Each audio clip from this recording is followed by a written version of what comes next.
This is the BBC Newcastle and Spark FM Youth Election Debate, and we're broadcasting live on both radio stations for the next hour. Yes, in America they call that a simulcast, and I'm going with it because it sounds good. We've got an audience of around 30 young people.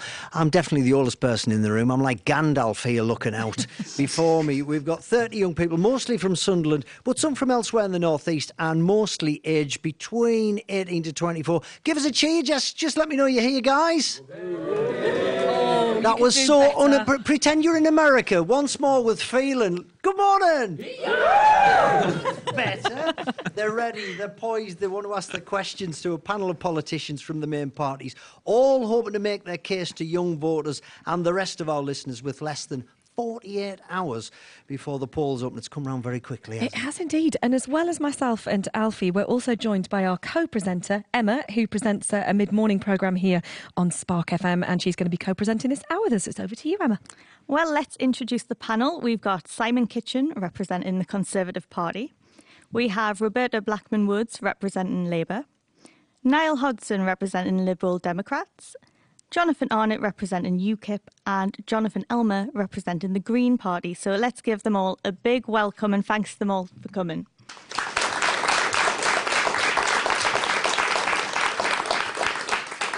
OK, so time is tight. Lots and lots and lots to get to. So down to business. Let's get this debate started. We've decided to divide it up into a number of themes based on what our young audience has told us actually matters most to them. So we're going to be starting with national security, of course, an issue that has shot up the agenda following the London terror attacks at the weekend and, of course, the dreadful attacks on Manchester. So our first question is from Dom James. Dom is a 21-year-old student. After the recent events in the past few weeks, what is your party going to do to increase security and make us feel safe? Going forward, Jonathan Arnott of UKIP. I think we are all shocked and saddened by the tragic events that have happened in London and in Manchester. I think we have to do a distinction between the vast majority of peace-loving Muslims in this country and the tiny number, but it is still between 3,000 and 23,000 known to our security services. So how do you deal with that, Jonathan? How do you deal with it?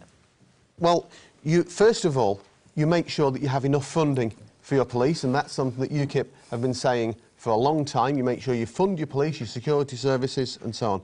You make sure that those who are the extreme Wahhabists, we stop foreign funding of British mosques, because when you have that funding, then those people generally are choosing the imam and they're choosing the ideology that is behind it. You make sure that those who are the known threats are people who are monitored a lot more closely. Jonathan Arnott, we're going to have to go. Jonathan Arnott, UKIP, what are UKIP promised to deliver when it comes to the NHS? OK, well, first of all, to respond to that, nobody is suggesting that anyone from the EU who's working in our NHS or social care should leave the UK. So that's just complete false flag argument. Two things that we would do. Firstly is about the funding, making sure that we've got an extra £9 billion a year for the NHS by the end of the next Parliament.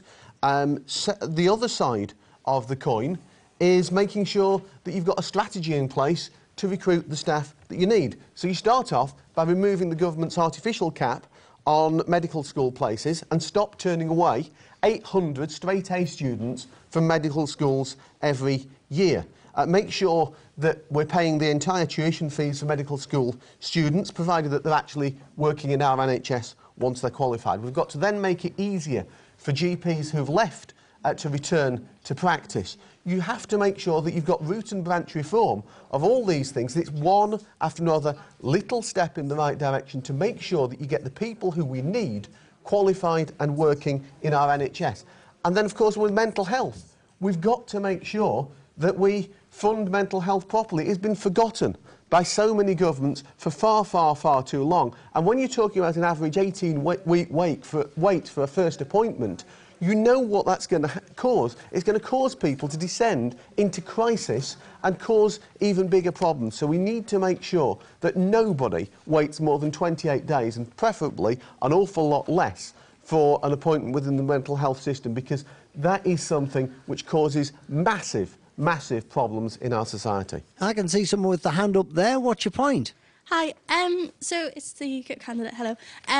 You're making some very strong promises, but how exactly do you plan to fund this? Lib Dems have promised to put a penny in the pound on taxes. Labour have a fully costed manifesto. You're making good promises, but how do we know that you would come through with them? Well, our manifesto is fully costed. I mean, if you look at Labour's manifesto, by the way, there's a whole load of things in there that they haven't costed, and they're making all sorts of claims for raising money that won't actually raise what they say.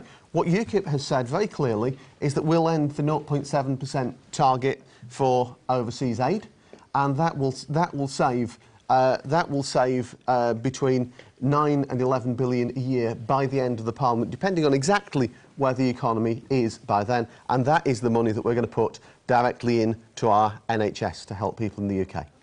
Jonathan Arnott, you had your hand held up there. Yeah, I mean, I think it's not just about finding the extra funding for the NHS. It's also making sure that the money that you do spend is going in the right direction. So you've got to start making sure that your healthcare system works and is integrated with your social care system. So you don't have 35,000 bed days being lost every single month because you don't have the social care available. You have to make sure that you do something with efficiency. You have to talk about the NHS is spending roughly £600 million a year on consultancy fees. Listen, we will cut you there for a second because we're running out of time. I think we're going to go to UKIP now, to Jonathan Arnott.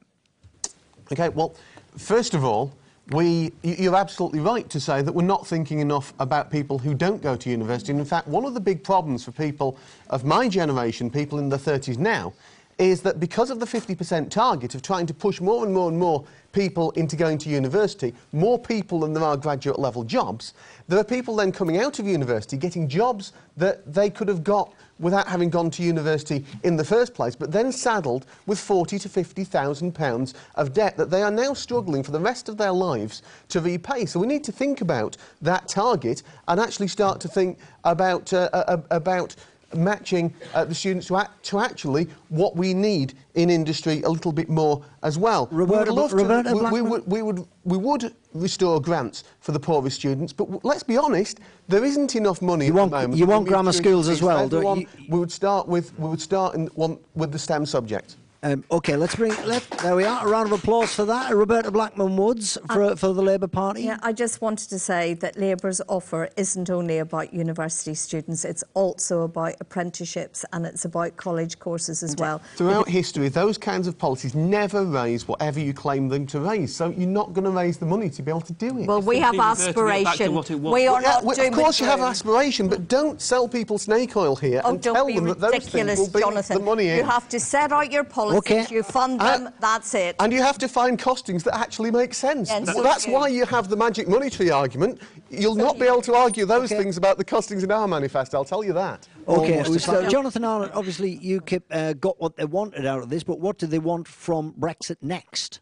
Absolutely. Well, what we need to make sure, firstly, is that we have control of our borders, because that is something that you could not possibly do without leaving the European Union in the first place. And contrary to what the Lib Dems are saying, UKIP were absolutely clear. Vote Leave were absolutely clear. Leave.eu were absolutely clear that...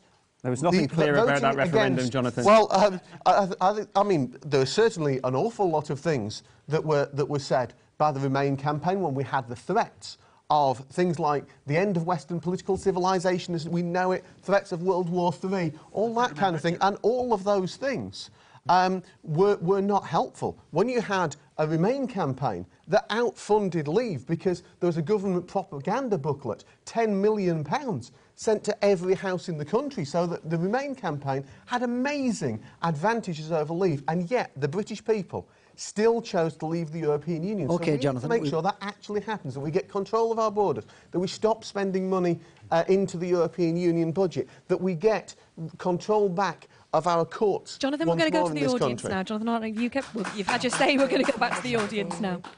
Why would you want to put a cap on immigration when major establishments like the NHS were established for immigration, and most of this country was built up on immigration as well? It's a question I'd like to ask to the panel. OK, well, it's very simple. You make sure that the people who come into the country are the people who bring the skills that we need to do the jobs that we need. What you don't have is a free-for-all, because a free-for-all means that the people who come in then may be unskilled people coming to work in sectors where you don't need that, and what that does, as the Bank of England research has shown, it causes wage compression and it causes people to lose money. So immigration can be a good thing. Unlimited, uncontrolled immigration is a bad thing, and that's the distinction that you can only make if you end that free movement. Simon, another question from the audience. Right, this is for UKIP.